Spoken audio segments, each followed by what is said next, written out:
Hello, YouTube people. I apologize for the weird awkwardness in this video.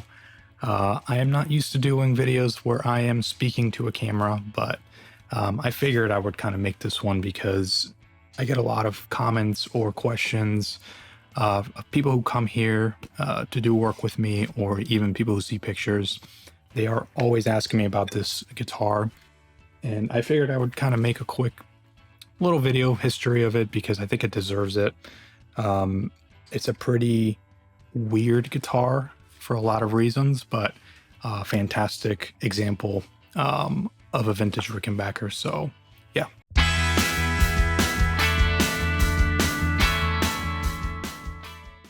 I grew up listening to 60s music, the Beatles, the Byrds, the Who.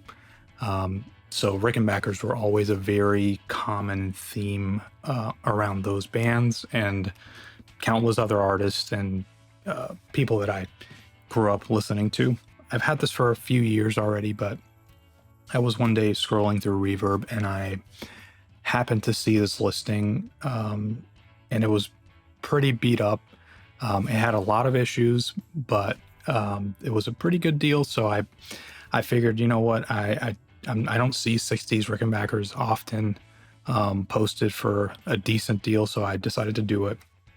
When I got it, I found that it had a lot more issues than I remember seeing in the pictures. Like one of them, for example, the fretboard was completely lifting off the guitar.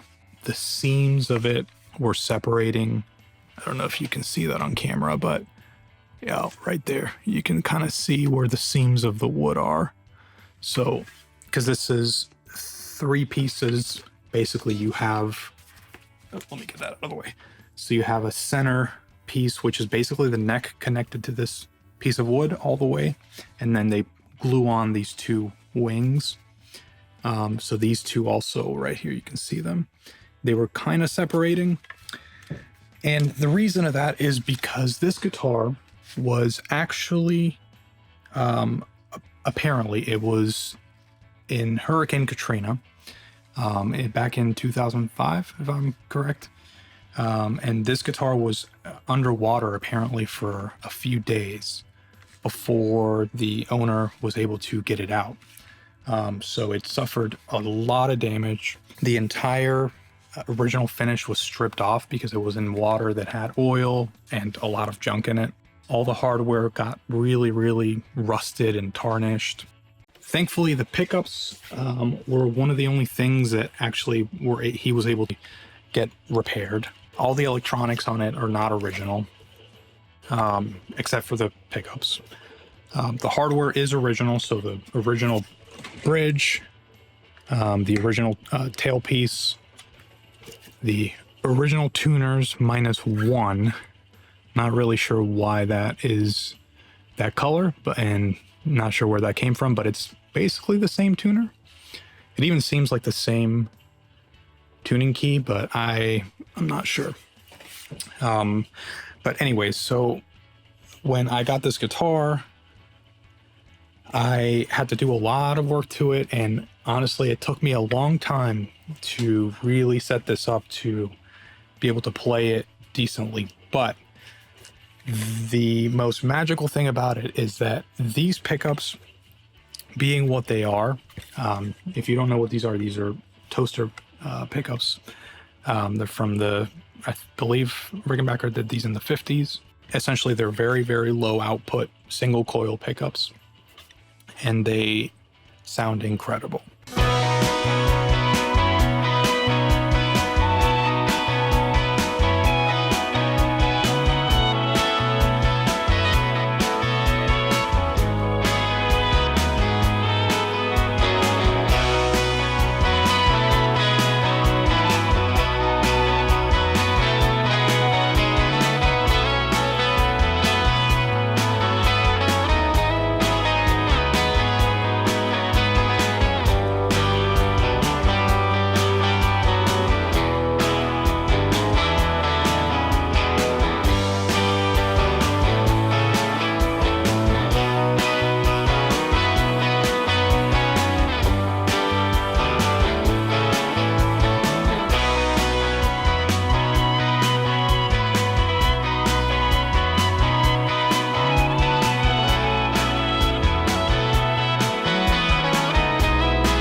So as far as the paint job goes, when I believe the story is that the original owner, after he recovered it from the flood waters, and the guitar was basically stripped off. I think he told me he had a little bit of paint left, so he basically took, sanded it down, because I saw some pictures of it and it was green from like the water.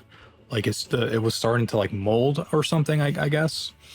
And he just kind of took a black can of paint and just sprayed it. Not really that great of a job. You can tell it's a very poor paint job. It even like chips off at the neck pretty bad if you just run your nail across it. And a lot of people have asked me why I don't get this guitar refinished properly. But honestly, I think I kind of like the way it is. I like keeping it with the history it has. I think this thing has been through a lot. It's been through war, basically. So I figured I would keep it intact and preserve the history of it.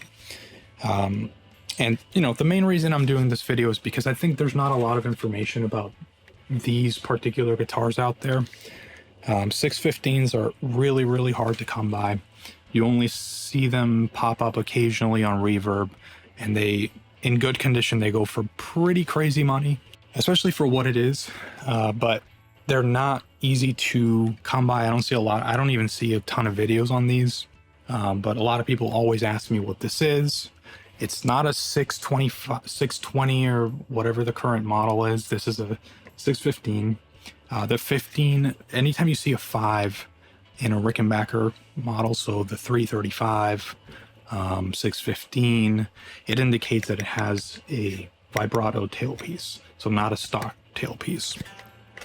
So this has I have the vibrato bar, but I took it off because it honestly doesn't work that great. It goes out of tune really, really quickly. But without it, it stays in tune. It's honestly probably one of my most stable guitars, which is very weird. This one actually stays in tune really, really well. I have no issues with it. Yeah, what else? I think that's pretty much it. It's a really amazing guitar. I'm glad I have it. I'm glad that I've been able to give this a second life. I use it every week. It's one of those guitars that if I have a song that calls for that sound, I know what to use. I have it. And if you're, another really controversial topic, but most people don't like these guitars because of the way they play, the necks. And yes, it is very strange compared to a Strat or a Les Paul or anything else out there. But if you get used to it, you can play it. It's not that big of a deal. It is not necessarily a soloing guitar, but for chords and for rhythm, for simple lead stuff, these are fantastic. They're not only for 60s music. I use it in modern music all the time, and it works great. Yeah, Rickenbacker 615, 1967.